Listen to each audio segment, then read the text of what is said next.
বঙ্গভবনে রাষ্ট্রপতি মোহাম্মদ শাহাবুদ্দিনের সাথে আজ দেখা করেছেন সেনাবাহিনী প্রধান জেনারেল ওয়াকারুজ্জামান। এ সময় সেনাপ্রধান রাষ্ট্রপতিকে জানান, মহামান্য রাষ্ট্রপতির সাথে আমরা আলোচনা করেছি এবং আলোচনা করে দয়া করে আর এই ভাঙচুর, হত্যা, মারামারি, সংঘর্ষ এগুলো থেকে বিরত হন।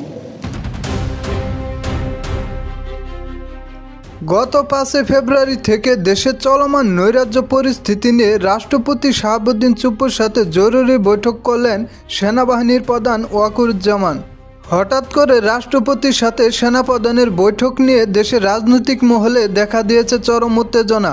বৈঠক শেষে সেনাপ্রধান জানান, বিপ্লবের নামে দেশে নৈরাজ্য সহিংসতা করা হলে সেনাবাহিনী কঠোর হতে বাধ্য হবে। আপনারা সমস্ত ধ্বংসযজ্ঞ, সমস্ত অরাজকতা, সমস্ত সংঘর্ষ থেকে বিরত হন।